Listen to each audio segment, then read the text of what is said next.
Hello, this is the fourth and last part of my brief history of philosophy based on my notes here, which I'm going over in this video.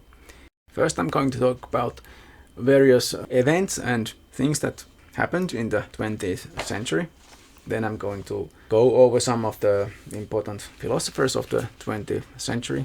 And finally, I will give a short summary of what philosophy is, what we can now say about philosophy, now that we've covered basically all of the history of philosophy.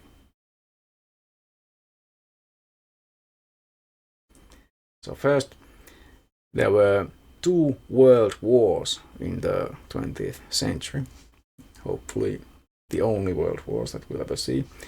After the Second World War, there was the Cold War, which essentially was the threat of a nuclear war. The Third World War was thought that would be the one to basically end all of mankind. All the people who were born, especially in the earlier part of the 20th century, lived in more or less constant fear of nuclear annihilation after the Second World War. Also importantly, at the end of the First World War, there were the Russian revolutions, the creation of the Soviet Union, which took the Marxist philosophy as its official philosophy, you could say a religion. And also outside of the Soviet bloc in the Western world, there was a Western Marxism which kind of distanced itself from the dogmatic Soviet version of Marxism. So all of Marxism or communism is not the Soviet communism. That's just one expression of communism. There was decolonization since the Second World War, which also is very important for not just world history, but also as opposed to the world view and everything that's going on. Things like that tend to affect people. It's also something that philosophers talked about, especially in the later part of the 20th century. There were huge advances again in science. For example, Einstein alone, Albert Einstein, came up with his so-called theories of relativity and also quantum mechanics. Both of these were very revolutionary ideas in science and pretty significantly again changed the worldview of people who knew about these things. Secularization, which was already a thing in the 19th century, became a rapid, wide phenomenon in especially Europe, and later in the late 20th century, even finally in the US, and all around the world with the help of the internet in the 20th century and beyond. It has become more and more significant. I said previously that science in the scientific revolution started to sort of compete with philosophy, but now in the 20th century things have changed so much that philosophy itself seems to lack legitimacy, or in some sense some people thought that rationality itself in general, especially after the world wars, now lacks legitimacy, and philosophy is considered basically almost synonymous with rationality. So because of the advance of science and technology, a lot of people no longer see the need for philosophy, or in the 20th century anyway, they started to think that philosophy itself is kind of like empty speculation and pointless. Probably some people still think that, but things I think have already changed. One of the important movements was this thing called the Vienna Circle, der Wiener Kreis, originally in Vienna, obviously, where it was like a club of people who discussed various things together. Not all of them professional philosophers. There were all kinds of people, but many of these members were from a Jewish background. So in 1938 they wisely escaped to the US to escape the Nazis. And their way of thinking has been called either logical empiricism or logical positivism or neo-positivism. Central to this way of thinking is that it supports science and reason, and it's against metaphysics. Their hope or ideal was that all sciences would eventually converge into one unified science, Einheitswissenschaft. They thought that natural science is an exemplar for all the other sciences, that the only way to do science is how natural science is done. They thought that there are no unanswerable questions. Most of philosophy has been actually nonsense, and there are no problems that cannot be answered or solved by science. They thought that all true statements are either analytic truths, logical tautologies, or empirical scientific truths. So metaphysical knowledge cannot exist, and metaphysical statements are meaningless. They thought that for something to be meaningful, it has to be in principle verifiable. But more about that later. During the 20th century, philosophy of language became central.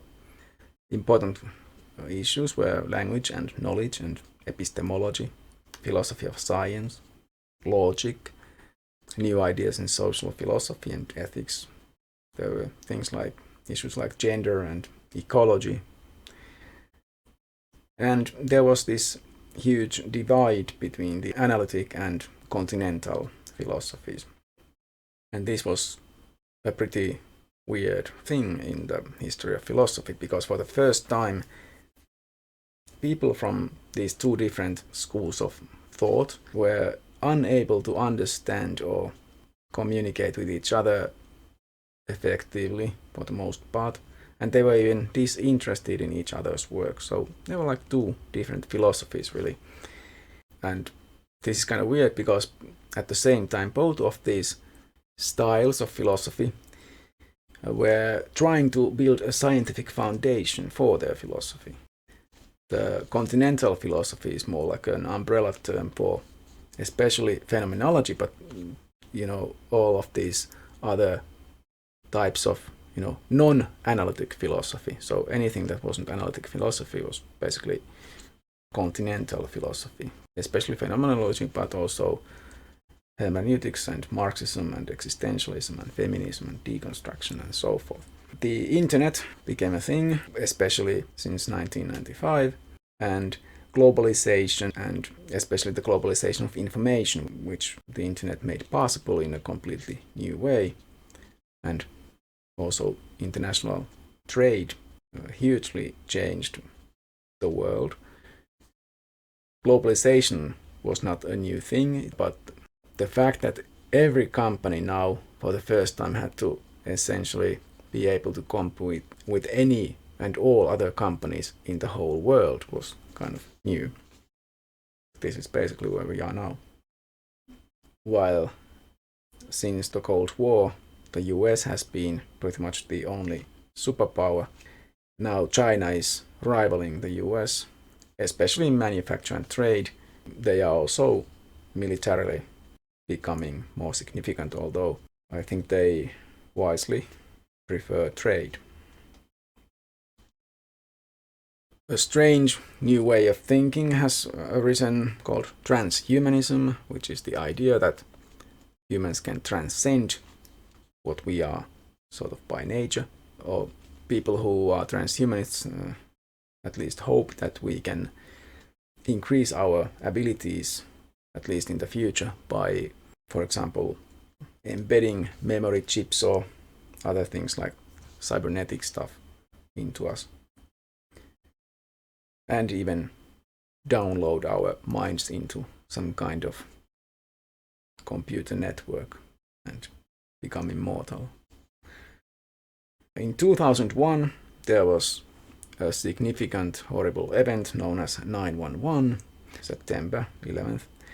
Terrorists attacked the US, which in itself was just tragic, but the consequence was this war on terrorism, which was far more tragic, I suppose, but far more significant as a world event or phenomenon.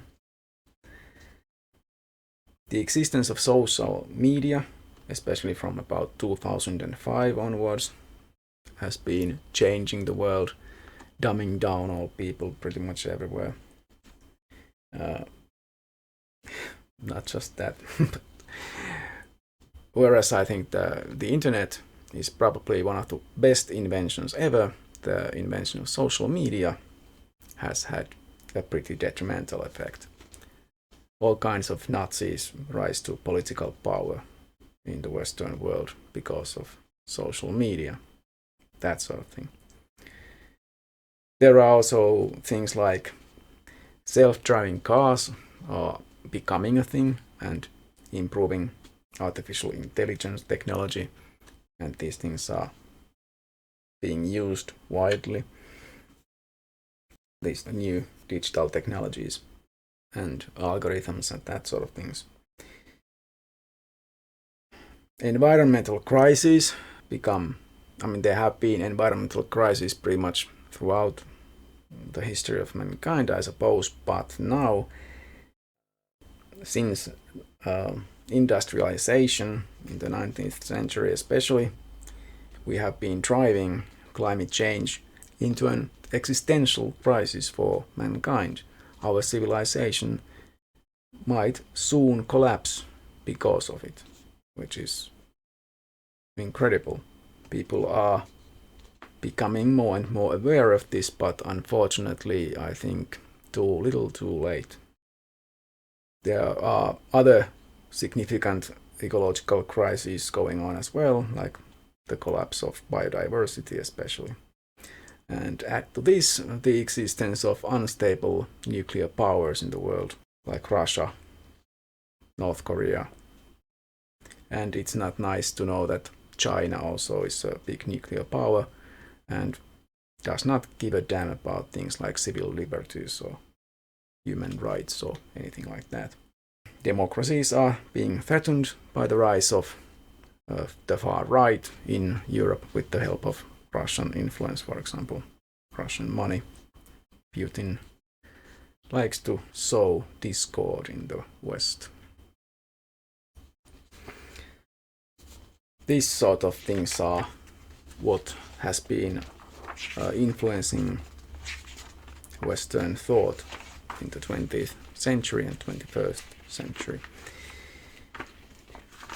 And we'll see where this will lead us, but now I'm going over some of my notes on the philosophers of the 20th century. I won't go over them completely, but will mention some of the most important ones. For example, one of the early analytical philosophers, Friedrich Ludwig Gottlob Frege, a logician, one of the first analytical philosophers, he invented the quantifiers for formal logic. Every x, for example, and some x, that sort of things. He tried to turn mathematics into logic. That means he thought that the rules of mathematics could be derived from logic. But Bertrand Russell proved him wrong on that. Edmund Husserl is the founder of phenomenology, and like I said, phenomenology is probably the most important type of continental philosophy. He tried to create a scientific foundation for philosophy in the study of consciousness, phenomenological analysis, which involves this thing called epoche, or bracketing of judgments and our natural way of thinking, so that we could focus on the acts of consciousness and the intentional objects, or noemata, that our consciousness is always about. He was also a critic of scientism, which is the faith in science, kind of like in a religious sense. John Dewey, an American pragmatist and an educator, is a significant contributor to the philosophy of science, a proponent of instrumentalism, the idea that science is practical problem solving. The Finnish anthropologist Edward Westermarck importantly influenced ethical relativism. Although he thought that there is progress in ethics as altruism and toleration advance and increase in societies. And he was also a critic of religion. Max Weber, a sociologist, defined types of rationality, such as goal rationality. And he is famous for the idea that capitalism rose from Protestant or Calvinist work ethic. So it was essential for basically the existence of capitalism. That capitalism grew out of this kind of Calvinist thinking. Bertrand Russell is one of the most famous philosophers in recent times, I think, and one of the founders of analytic philosophy. He was a mathematician, logician. He also importantly wrote about the history of philosophy. He can also be called an atheist, an agnostic, a skeptic, a logical empiricist, and he's famous for his logical analysis of language and social critique. He was a peace activist and had ideas about education and marriage and various things. He tried to derive math from logic, but then realized that that's not possible. He attempted to construct a logical language based on logical atomism, where atomic facts have their counterparts, the atomic propositions. So the language is made up of these atomic propositions and their relations.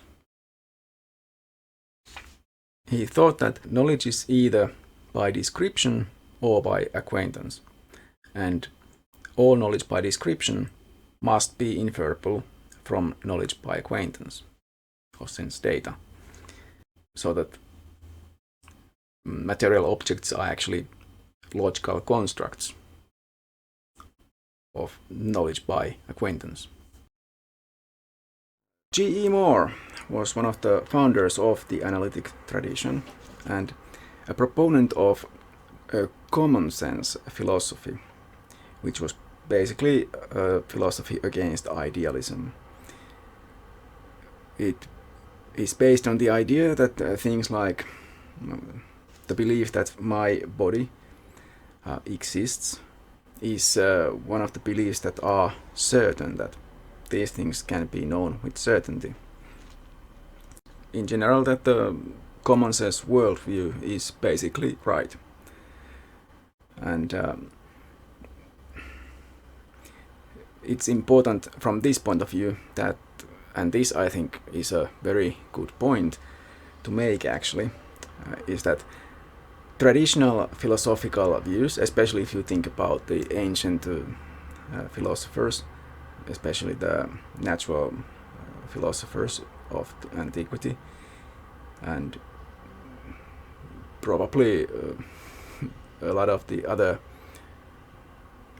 especially idealistic systems of philosophy ever since, the idea that the common sense worldview, the beliefs that we generally have, are actually more certain than those philosophical views, because those philosophical views really do seem a bit weird, and or at least many of them do, and they are less certain if you think about them, or at least according to Moore, for example, they are less certain, so it makes more sense to believe just in your commonsensical worldview than some really weird theoretical stuff.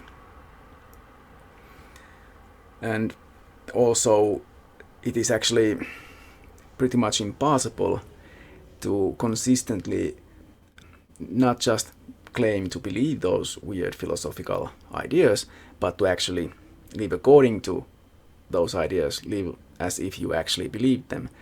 It seems like most likely people who present such strange views still live as if they believed in a commonsensical worldview. So it's intellectually dishonest, really, to claim to believe such weird things if you, in fact, judging by how you actually behave, do not believe those things.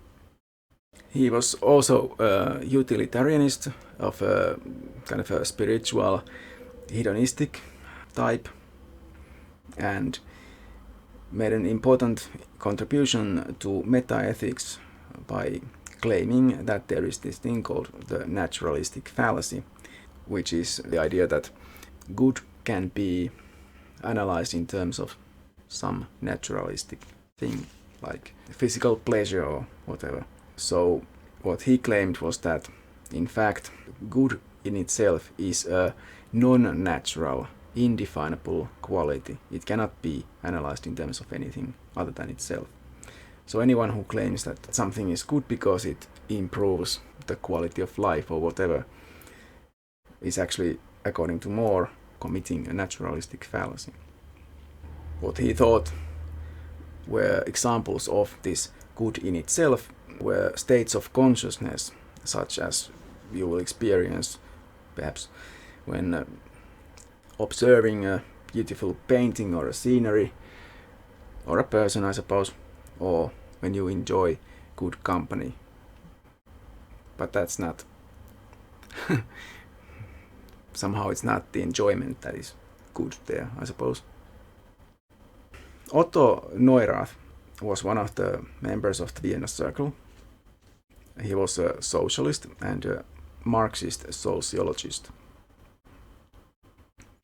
His view on the philosophy of science was anti-foundationalism, and he's famous for the thought experiment or allegory known as Neurath's boat, or in some cases Neurath's raft, which is the idea that when you're in a boat in the middle of the sea and there's something wrong with your boat, we'll assume it's made of planks, and one of the planks perhaps seems to be leaking, it's a bit broken or something. What you can do then is try to fix that single plank. You don't discard the whole boat because of this. And of course, you might end up discarding some planks, replacing them with others. And this is how science works basically. You find a mistake somewhere, or a misunderstanding, or some theory is wrong completely, or at least partially. You fix that thing. You don't do a general overhaul of the whole thing. I'm gonna jump over some philosophers to Ludwig Wittgenstein, who is arguably one of the most important, among the handful of the most important philosophers of the 20th century. Some might say even the most important, obviously. And Wittgenstein was an interesting character, I suppose. And as a philosopher, he is unusual in that he has two distinct, different philosophical views, or his early philosophy and his later philosophy. And he was an analytic philosopher, so very much into this idea of clarifying with the help of logic all kinds of philosophical problems, that this was the way to do it. And in his early philosophy, he was looking for these limits of language, and in his Tractatus he created a kind of a system where he pointed out what we can actually say, what are the limits of language and what they enable us to say, and what remains outside of this is what we cannot say anything about, so we must pass over that in silence. We can't say anything about it. And a lot of people have understood this in the sensible way, in a rational sense, that if there's a bunch of things that we can actually know and talk about, and there's possibly other stuff that we can't really talk about, then all that is rational to talk about is this set of things that we can talk about and make philosophy about. And we shouldn't pretend to know things that go beyond this or so forth. But actually for Wittgenstein, it seemed like, or at least according to some interpretations, what was important for him was exactly what lies beyond these limits of philosophy. And so we can't talk about them, but that's what's really important. And that's probably why he quit philosophy for a time. But then when he returned, he had this new phase, I suppose, his later philosophy, where he discarded at least parts of his earlier philosophy, especially the correspondence theory of truth, which was that in order for a statement to be true, it has to correspond to reality somehow. Again, sounds pretty commonsensical, right?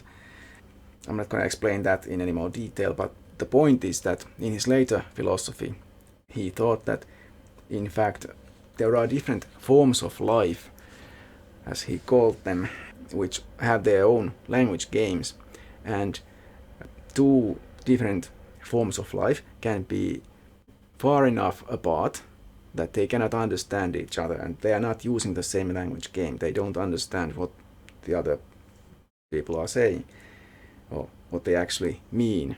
Even if they sort of think they understand the words, the language game is different. Like, for example, a scientist and a religious believer might be understood to be playing these different language games. So they cannot understand each other, really. There are what he called family resemblances between different language games. So some language games can be like closer to each other than others. But the point is that the language games have different rule sets, and this leads to the kind of relativism where allegedly you can't really compare these two language games, and you shouldn't use the rules of one language game to interpret what a person is saying, what they are doing with language. One of the important things here is that the meaning of a word is how it's used. It's not somehow objectively out there, but the meaning, the point of a word or a phrase is in how it is being used in a language game. The next philosopher in my list is Robin George Collingwood, who is a philosopher of history, who thought that what is important for historians to study is not so much the dates, the years, whatever, the events that happened. I suppose that's also fairly important, but what really is important and what the job of the historian really is to reconstruct the purposes and motives of the people of the past, so that we understand why the people of the past did what they did, and not just list a bunch of events in order or something. So that's one of the main points, and I think that's fairly universally accepted among historians, at least certainly historians of ideas. He also importantly stressed that facts are actually made. They are not something objectively out there, but a historian is an active interrogator of the past. So a historian chooses what they want to count as facts and what they want to explain. The word fact in Latin, it's factum, and it actually refers to handmade. So it's kind of good to remember that facts are actually not just obviously out there. I mean, for a historian it is not obvious which facts to choose, which are relevant for whatever they are studying. Martin Heidegger was a phenomenologist and existentialist and a fucking Nazi, and among his important concepts are, for example, this is a bit difficult because not only did the guy write in German, but he also had pretty much his own terminology. So there's existence and being, for example, existence being Sein and being Dasein in German.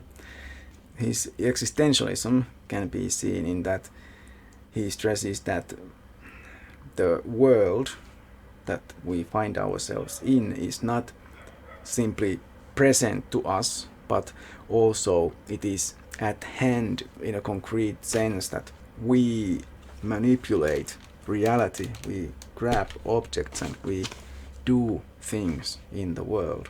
And to be in the world is also to worry, but it is also to be with other people.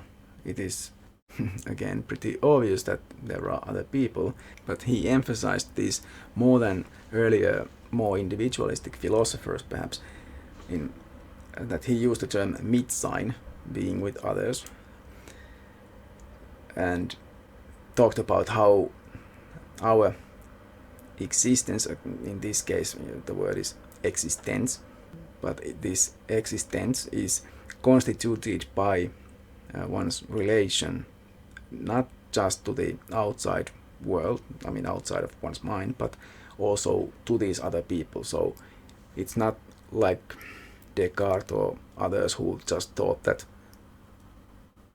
I'm certain that I exist as a mind and then there may be others, I don't really care, I just focus on my individual experiences in the world or something. For Heidegger, it's obvious that much of being in the world is interacting with other people, which seems quite sensible. This being in the world can be either eigentlich or uneigentlich, and I guess the best translation for this might be authentic and inauthentic. To explain what this perhaps inauthentic living means, he also used the term das Man, which means the sort of passivity that a person, this das Man is a passive term, it's not like a man, a person, but this means exactly the kind of passivity that a person can accept, and they can live this uneigentlich life of das Man, where they just do what is conventional, what is done, and they avoid responsibility. So that obviously is not ideal. The point is that we should live in an eigentlich manner, and so not like just das Man. It doesn't matter what is done. What matters is what you do in this situation.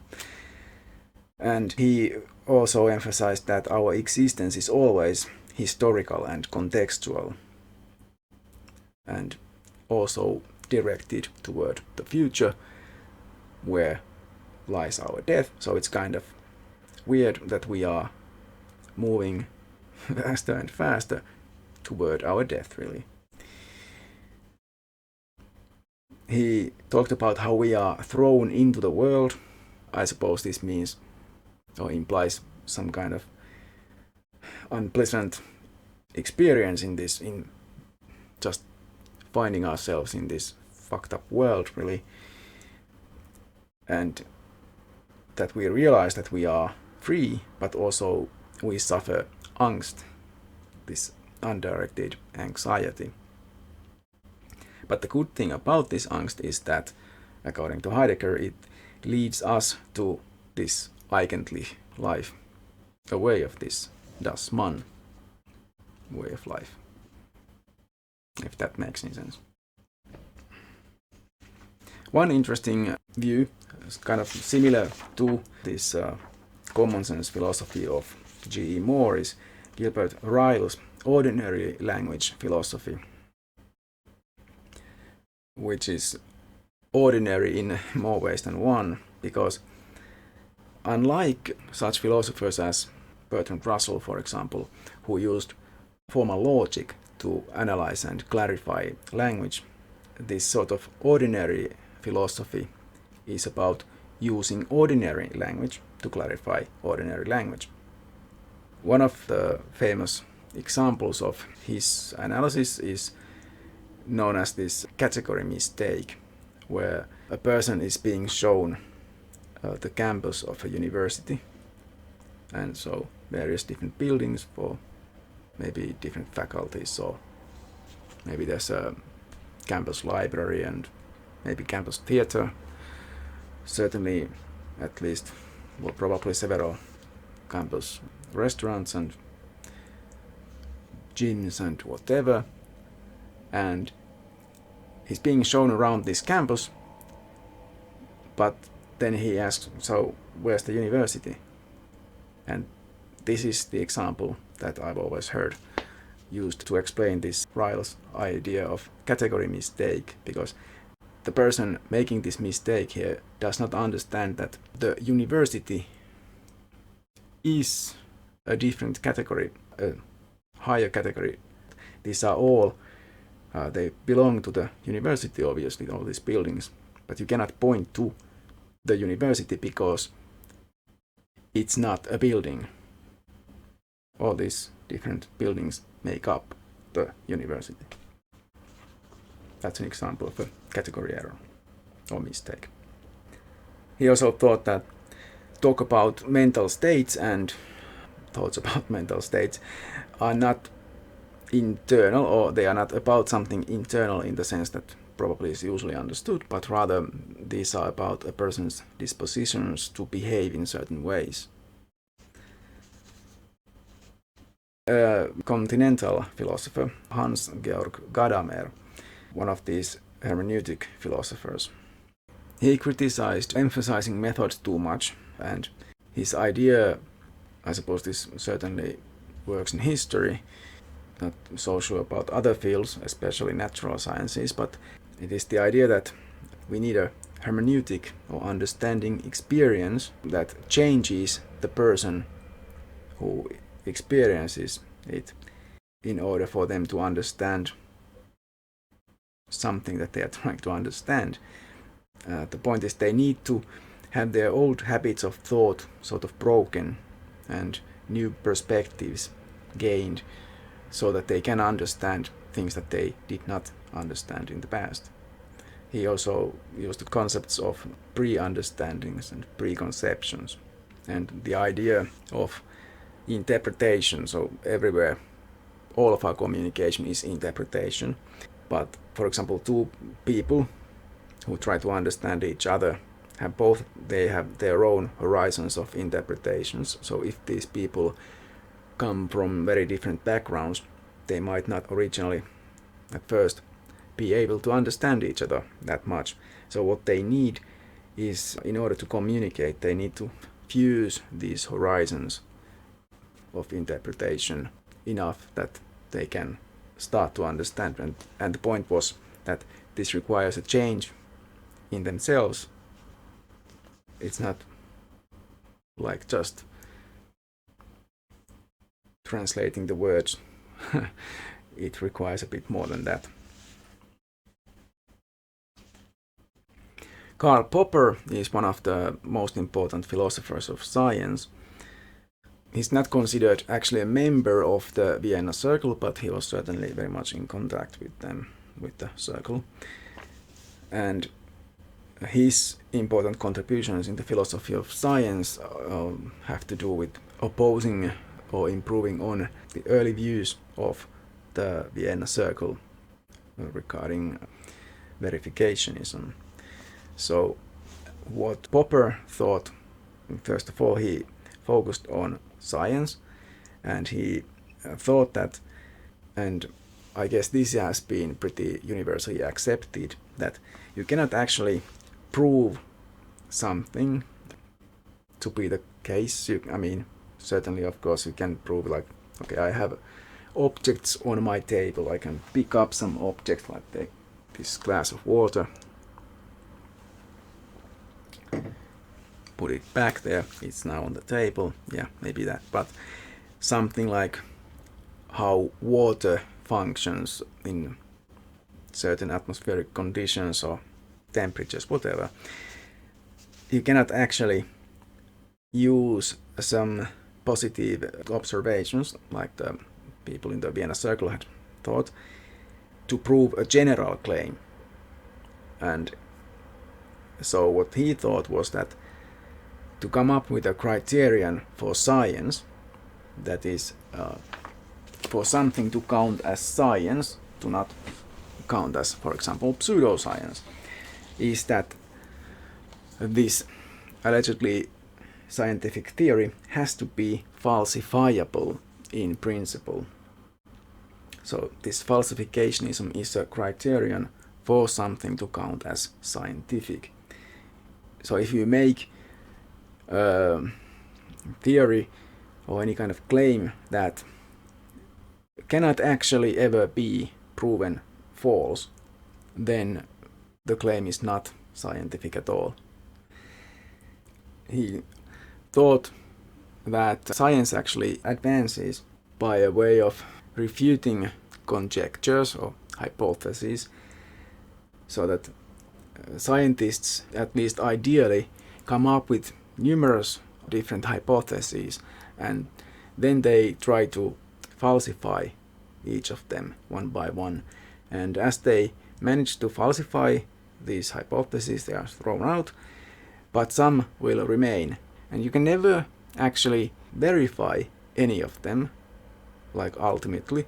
They are always sort of just waiting to be falsified. But the more they survive these efforts, these attempts to falsify them, the better they are, the likelier they are to be something like true. And scientists should make, in his view, especially hypotheses that are very important, in that it should be fairly easy to falsify them, and if that attempt fails, the significance of the hypothesis should be pretty big.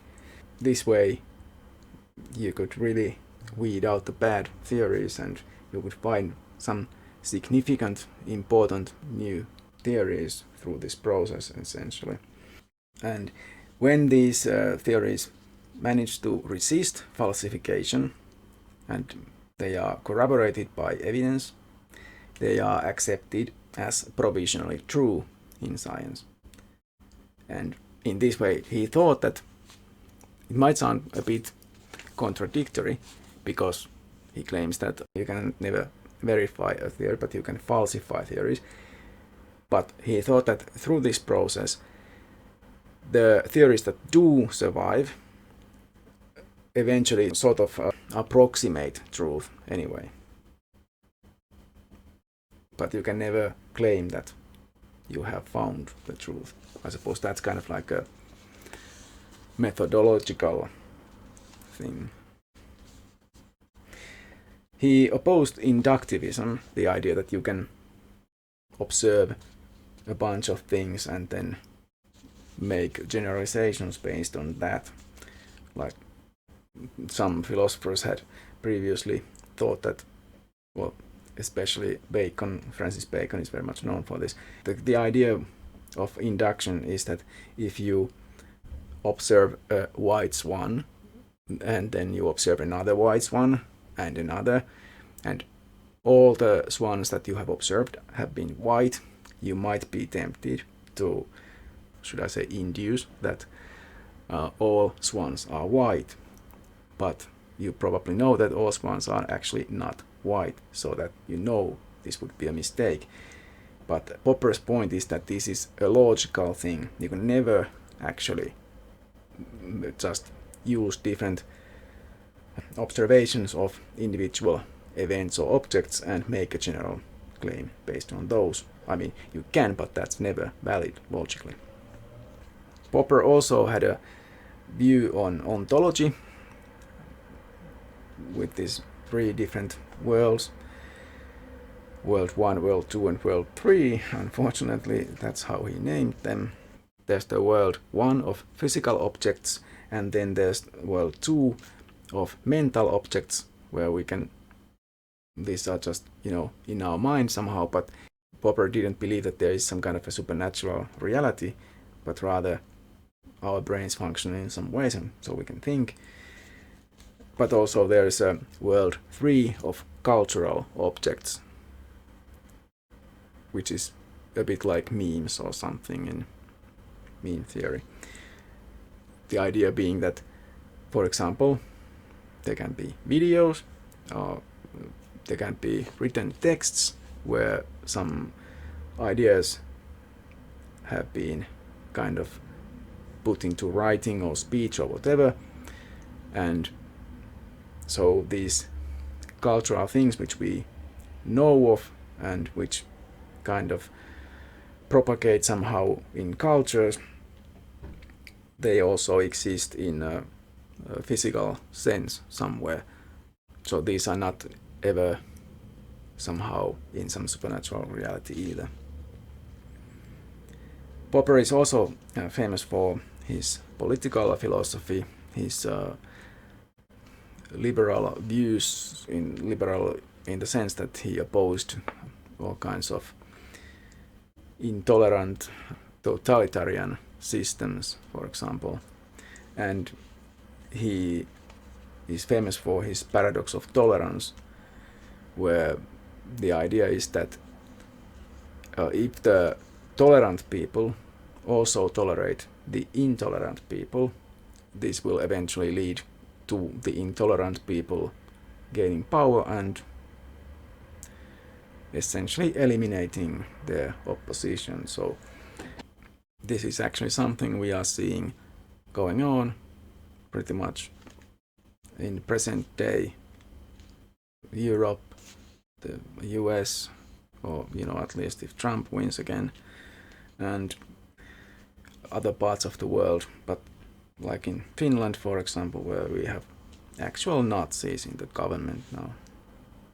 So Popper thought that for science to flourish, the society has to be an open, tolerant society. And it's also in general good for society, I suppose. Jean-Paul Sartre was the most important or most well-known proponent of existentialism. I think if anyone ever hears the word existentialism, they probably immediately think of Sartre. He also was later a Marxist, but it's really his existentialism that people always talk about. He was a materialist and believed that there is no such thing as necessary in reality, that everything is contingent. So basically he thought that everything is actually kind of random and meaningless and absurd. And importantly, existence precedes essence, in that we are first and then what we are comes next. Not like, for example, Aristotle thought that we as humans have a certain essence, as humans, a human essence, which then dictates what we need and what we want even, and what makes us happy and all such things.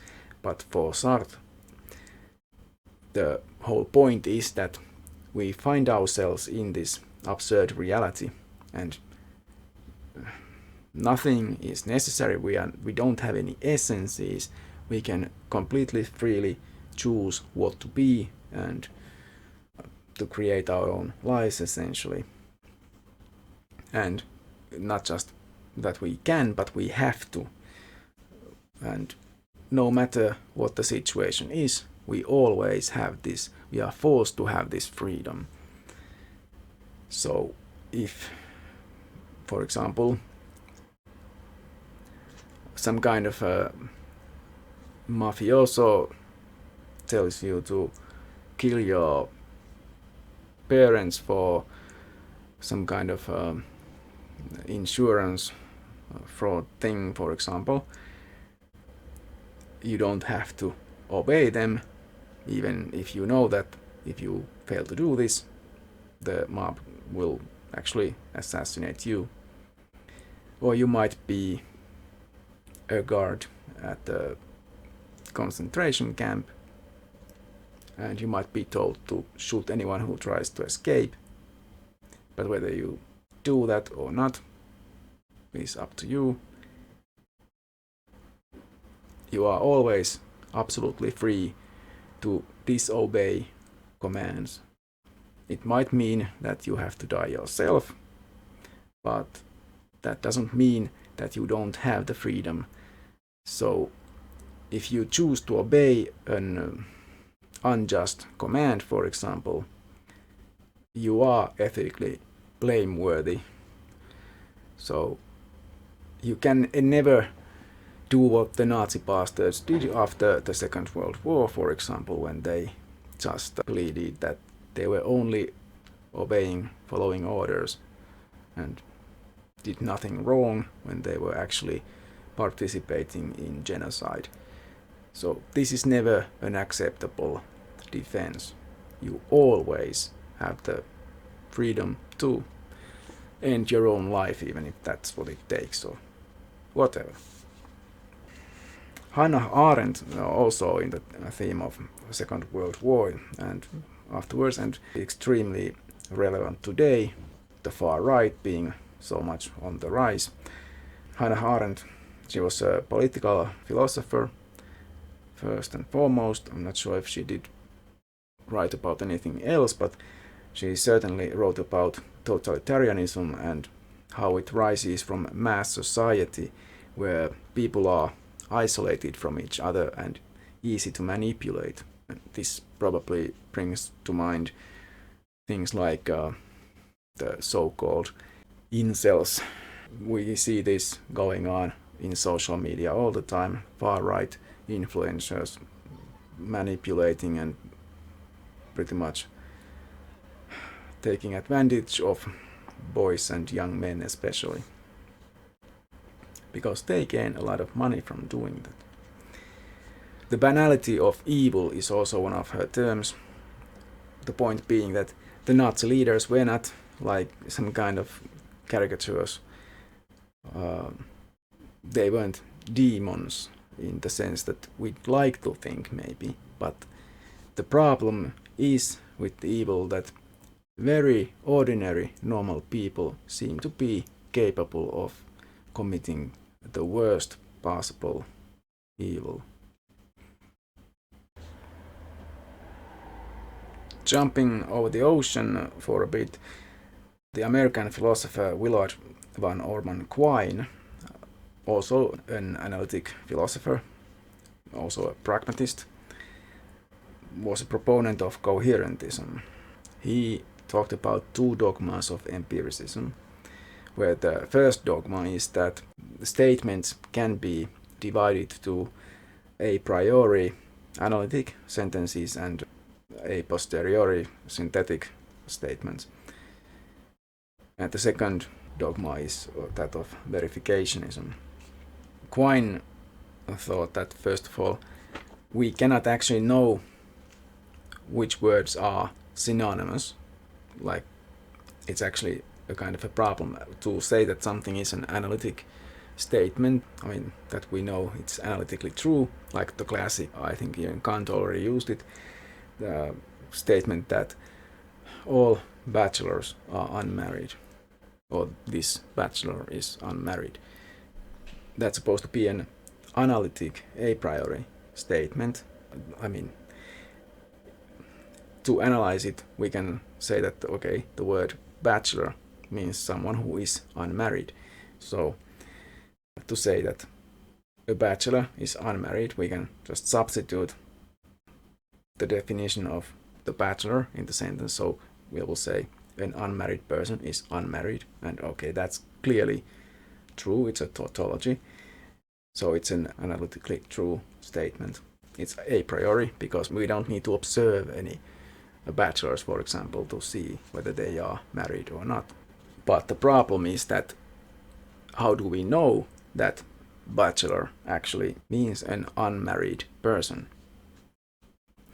Also, the claims about the outside world, outside of our minds, cannot be, at least actually, in practice, reduced to claims about sensations, which is one of those things that the Vienna Circle claimed.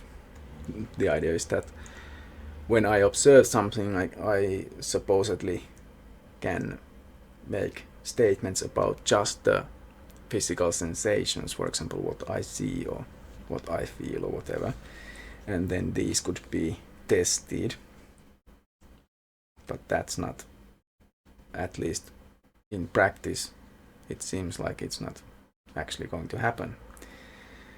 Quine's own view was empiricism without dogmas, which included the idea of coherentism, that an individual claim cannot be confirmed or disconfirmed on its own, but rather claims, especially if you think in terms of science, like theories are connected to all sorts of other theories, and there's a huge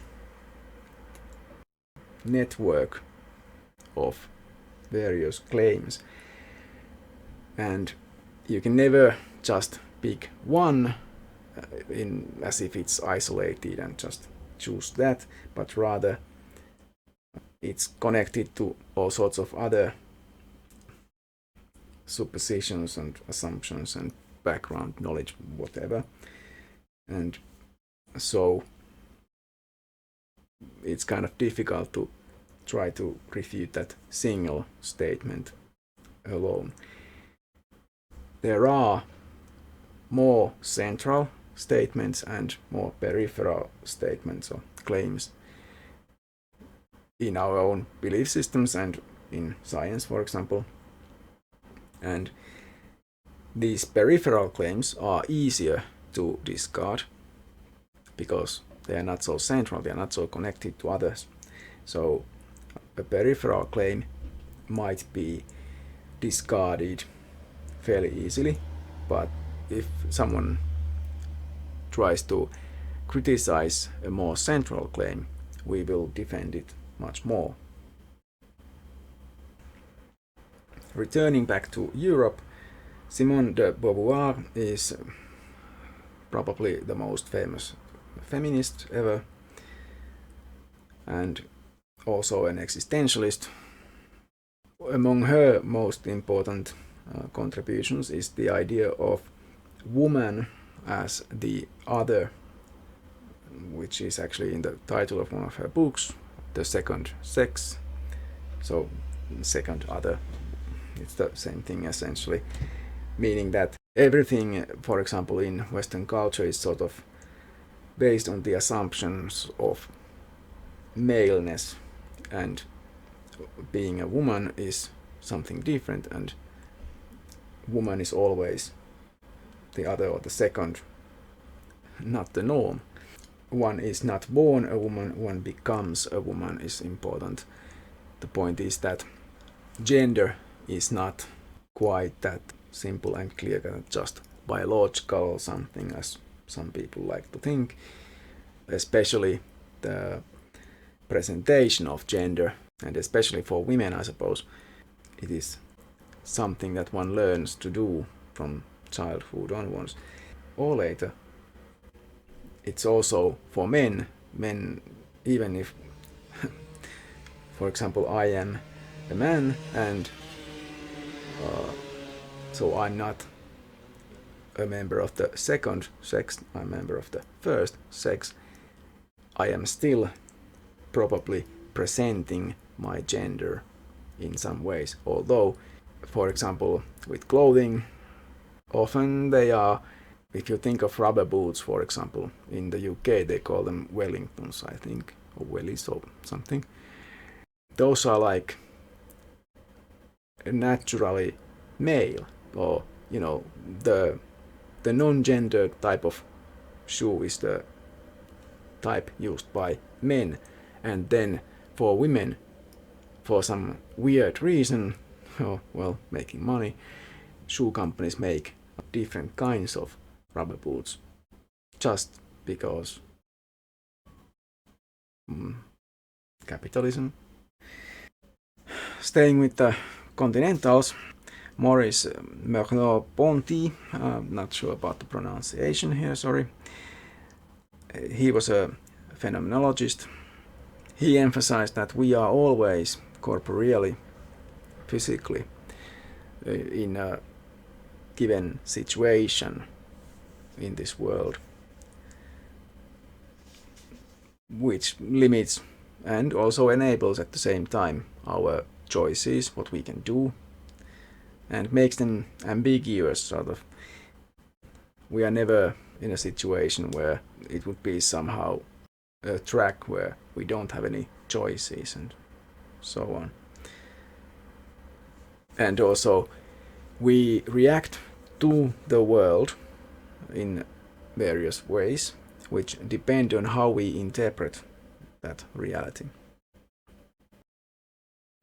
Alfred Jules Ayer was one of the logical positivists who thought that actually ethical statements do not actually make any kind of assertions about reality, and therefore they don't have truth values. You cannot say that an ethical statement is true or false. And this means that ethical concepts are just pseudo-concepts without content, and moral expressions merely express emotions and seek to influence others. This does seem probably pretty commonsensical, pretty hard to argue against, I suppose. At least the idea that there could be some kind of a simple truth about an ethical claim. That would require there to be some kind of entity, like, for example, a Platonic idea of justice or something. J.L. Austin is one of the ordinary language philosophers, and his pretty important input to philosophy was that he recognized that in our speech or communication, we don't just make statements about reality, but we also use speech in a performative manner. And from this he created the speech act theory, which divides speech into two different types of speech, or acts really, because all speech also is an act. So a locutionary act is such a speech that has sense and reference. It's, I have a keyboard on my bed. Here it is. It's like obvious. But the illocutionary act is the more interesting speech act. To make sense of this, some examples might be in order: a promise, or making a bet, or congratulating someone for a promotion or whatever, welcoming someone to your house, or assuring someone that everything is going to be okay, or whatever. All these are examples of the really large number and big variety of different illocutionary acts. And exactly how they work, I'm not going to try and explain that, but the point is that these all have some kind of conventional force. For example, making a promise could be perhaps a matter of honor, and there's a conventional force enforcing you to actually do what you promised to do. If you do not, people will start, at some point at least, if you keep on failing to do what you promised, you will lose your friends, you will be considered a pariah in society or whatever. You will lose your honor. So presumably all these illocutionary acts have some kind of conventional force that makes them the acts that they are. But certainly to understand communication and behavior, this is pretty important to understand. Paul Ricoeur is one of the Continentals, a hermeneutic philosopher, who pointed out that we define ourselves and our identities through narratives. We tell ourselves and others stories about ourselves. Clearly, we could tell other kinds of stories, and we can, I suppose, reinvent ourselves by telling different stories. But this is an interesting idea that might be useful. Georg or Jori Henrik von Wright was a Finnish philosopher known, I think, especially for two things: metaethics, for example, his Varieties of Goodness, where he showed how there is no one goodness, there is no one good out there, or even in our use of language, but rather there are many different kinds of good. We use the word good, or whatever language we are using, we have a term for good in that language as well. But there are many different, quite distinctly different uses for that word. So we understand these things to be good in certain ways. For example, something like a knife is a good knife if it cuts well, if it can be used for cutting pieces of tofu. Another kind of knife might be good for slicing bread. And even there we can see that there's actually two different kinds of good there. But then there's a different kind of good in being good at doing something, performing some athletic feats, for example. And then there's moral kinds of good and whatever. The point is, there is no one good. He also is known for developing modal logic. Modal logic deals with things like alethic modalities, meaning the possible, necessary, or impossible. There's epistemic modalities like verified, possibly true, and falsified. And deontic modalities like mandatory, acceptable, and forbidden. These different modalities are all similar also in some ways. Von Wright was also one of those bridge builders between the two types of philosophy, analytic and continental philosophies. And one of those continentals is Jean-François Lyotard. His probably most well-known idea is that there are no great narratives anymore. The claim is that there were these great narratives, like religion, for example, and science also was supposed to be, natural science especially was supposed to be one of these, and everyone understood it and accepted it pretty much. And the claim is that there are no such narratives anymore. Instead of a single grand narrative, there is only a multitude of language games and subjective and temporary truths, but no objective, absolute truth that a grand narrative would have made possible. Peter Strawson is another ordinary language philosopher, so again from the analytic side. He importantly disagreed with Bertrand Russell on denoting. Bertrand Russell famously made the claim that the statement, "the current king of France is bald," is false, because he analyzed the sentence, meaning that there is exactly one such X, that the X is the current king of France, and also that the X is bald. And since there was at the time no king of France, the statement was false. But Strawson claims that that claim actually was not false. It wasn't true either, but it failed. So he introduced this new term, I suppose, that a statement can fail to refer to anything. So the point is that because there is no king of France at the time, or the present now, then the statement that the current king of France, whatever, just fails to actually refer to anything.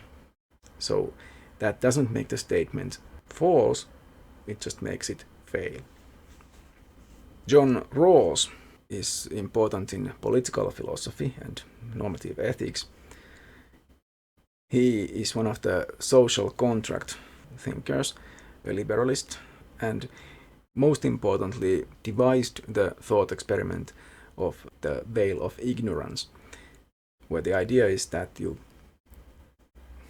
in this thought experiment, put a bunch of different kinds of people into a situation where they have to create a social contract, which is the rules of society, and this society then will be created. And the idea, the point of the veil of ignorance here is that these people who are arguing with each other and who are creating this social contract will be forced to live in that society, but they do not know beforehand what their lot in life will be in that society. So this is of course a completely impossible imaginary thought experiment. This could never happen in any sense. But the point here is that Rawls claims that any people put in this situation would sort of have to look out for their own best interests, and they would have to be kind of reasonable, and they would agree on some principles, such as the principle of liberty, and that there can only be inequality between the people in that future society if everyone, especially the worst off, also benefit from that inequality. So if we agree that, yeah, this makes sense, that people put in this situation would really think like this, they would choose this kind of social contract and they would sort of sign this contract, then it means that we accept that at least the good society should be the kind of society that these people would have created, or the contract that they would have devised. Thomas Kuhn is, you might argue, a historian of science, but his notions of how science has functioned and how it still functions are actually philosophy of science, so that's kind of important stuff for philosophy. Kuhn's famous idea about how science, for example, I can't say progresses really, but about the history of science, is that there is a structure to scientific revolutions. So that kind of implies already two things. First of all, that there are revolutions in science and that there is a structure to them. So there's a structure to science and how a revolution occurs there. And this structure comes from paradigms, which it's a complicated concept, but includes the sorts of things that at a given time explain what science is and how science is done, and exemplars of how to do science, for example. and that sort of things. So it's like the general understanding of what science is. And importantly, when people are just working in that, for example, in a given field of science, they are just doing normal science, which means that they are not questioning the paradigm or anything. They are just working as they should as scientists. And over time, more and more anomalies kind of surface, because the current paradigm doesn't always quite work. And so eventually a revolution is needed in science, or whether it's needed or not, it does occur anyway. And usually because there's a new generation of scientists. It, according to Kuhn, actually almost never do the scientists themselves change their own paradigms. I mean, the old school never changes, although they actually have. But Kuhn's claim is that they never discard the paradigm. They are eventually replaced by a new generation of scientists who have then adopted a new paradigm. And this is how the old school is overthrown and a new paradigm finally takes over, and that's the revolution in science. The reason why it has to happen like this is because these different paradigms, according to Kuhn, are incommensurable, meaning that they cannot be compared to each other. I mean, in the sense that one paradigm is not better than another, according to Kuhn. This kind of leads obviously to relativism, and it's certainly not a view that is generally accepted in philosophy of science, but the term paradigm is used a lot in various sciences and philosophy of science, but probably in a bit different sense than what Kuhn used. Paul Feyerabend was a postmodernist and an epistemological anarchist, meaning that he claimed that in science actually anything goes, that even though there may be guidebooks for methodology and how to conduct science, in reality important innovations or advances in science has actually always been pretty much done by scientists who would not actually obey the rules. They would do even questionable things to advance their own theories. So they would break the rules. And the idea, I suppose, is that it's a good thing then to break the rules if you actually manage then to advance science. Paul Kurtz was an American philosopher who was a founding member of, for example, CSI, the Committee for Skeptical Investigations, who publish, for example, this great magazine, Skeptical Inquirer. And he also was a founding member of the Council for Secular Humanism, so he made pretty huge contributions, especially to secular humanism, for example, by being the editor-in-chief of the other great magazine,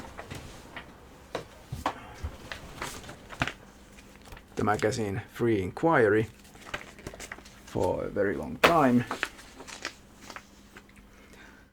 So he was influential in the movements of scientific skepticism and free thought and secular humanism.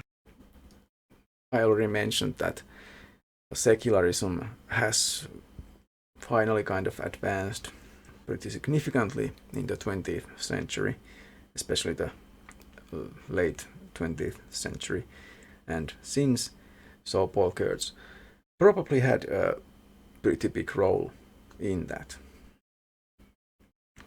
Michel Foucault was a historian, among other things. He spoke of the death of the subject and claimed that instead of a subject in the sense of the earlier philosophy, there is an episteme that dictates what is possible to think in a given time, for example, the current era. It is only possible to think certain thoughts in a given culture at a given time. He also talked about normalization, how certain things are considered normal, and then what is not normal is marginalized and cast out.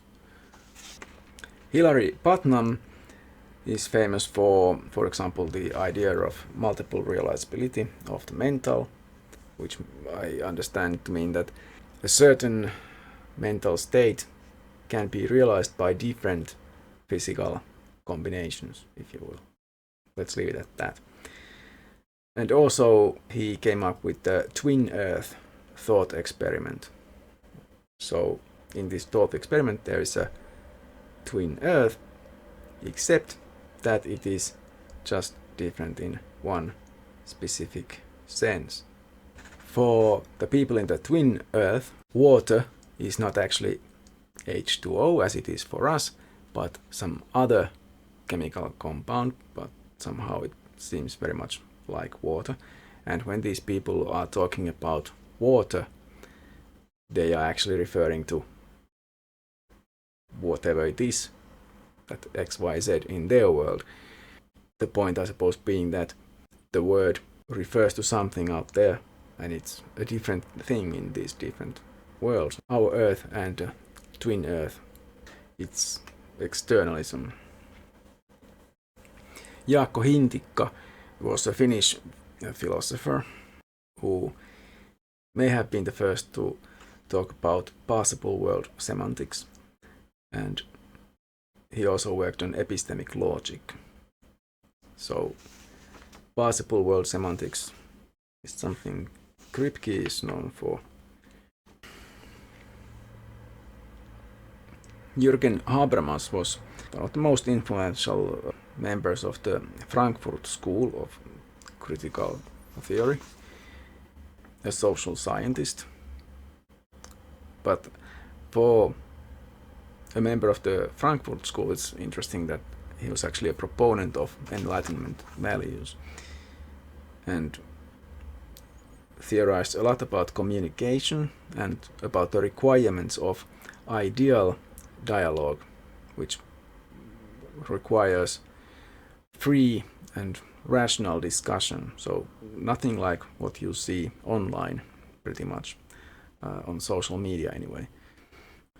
This communication, ideal dialogue type of thing, is needed in politics, in his opinion.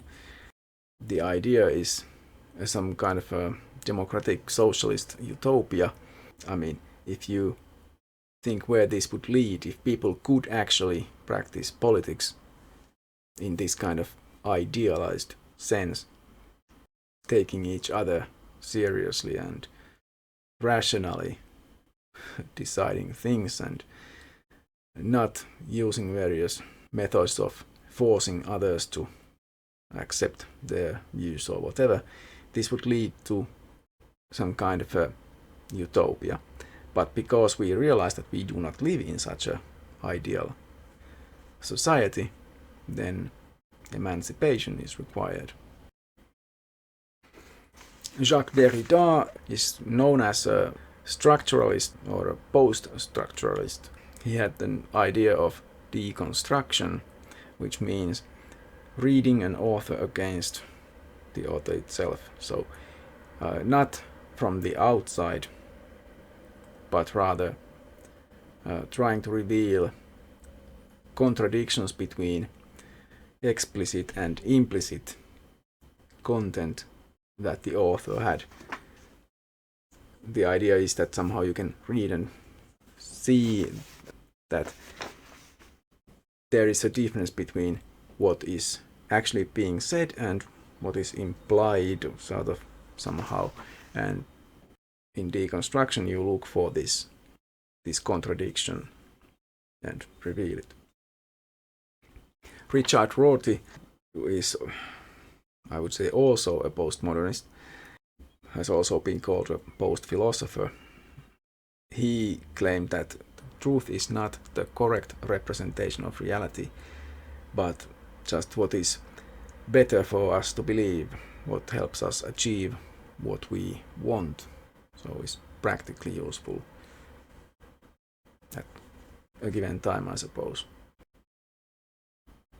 Charles Taylor is a communitarianist, and contrary to, for example, Hobbes, who claimed that the natural state is a constant state of war, for Taylor it's obvious that society is actually the natural state, and this implies that there is no need for a social contract, because, and I think this is pretty universally accepted, that humans are social animals. We did evolve as social animals in groups, so there never was any need for, and it's also pointless to theorize about a situation where people would feel like they need to come up with some kind of social contract in order to function together.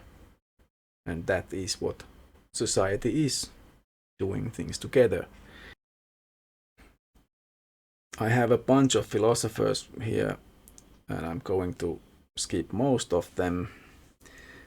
But, for example, Daniel C. Dennett is one of these important philosophers of the 20th and 21st centuries, because especially of his contributions in the philosophy of mind, but also in philosophy of biology, and also socially, in that he is one of the so-called four horsemen of New Atheism, where New Atheism is a stupid term, because there's actually nothing new about it except that it finally broke into popular consciousness.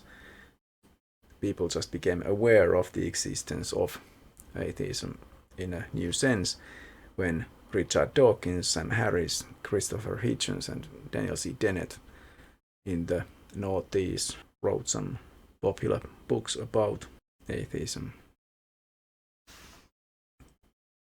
Peter Singer is very important, especially for anyone interested in animal rights, because he's very famous for his work on that. Gloria Jean Watkins, also known as Bell Hooks, with lowercase b and h, was an intersectional feminist, a critic of capitalism as well. And Judith Butler, a very famous third wave feminist and queer theorist, for example, has talked about gender performativity. Paul and Patricia Churchland are a married couple of neurophilosophers and neuroscientists who obviously have made important contributions to neurophilosophy and the philosophy of mind. That's enough of philosophers, at least it for now. And now I will just give a short 7-point summary of what philosophy is, according to Svante Nordin. This is my very loose translation of his definition, based on, I suppose, his work on the history of philosophy. 1. Philosophy is the love of wisdom, seeking and not owning truth, justice, and beauty. 2. Philosophy begins in wonderment about all things and from a thirst for knowledge. Philosophy is contemplative and theoretical, the search for knowledge for its own sake. 3. Philosophy means commitment to abstract ideals of rationality, truthfulness, and justice. These are understood as universal. 4. Philosophy means the study of life and the kind of lifestyle that is based on self-knowledge, especially the realization of one's own ignorance. 5. A philosopher can never be certain of having succeeded. It is a work in progress. 6. Philosophy accepts only reason as an authority, leveling criticism against all conventions, traditions, and accustomed ways of thinking. 7. Philosophy is also a life strategy, skill in living. It involves intellectual and moral autonomy, peace of mind, ataraxia, clarity of judgment, and the ability to experience intellectual pleasure. So that's what philosophy is. That's my brief introduction to the history of philosophy, and thus also a historical introduction to philosophy. Again, let me know if you think of philosophers or other things I should have included in this list, so let me know in the comments below.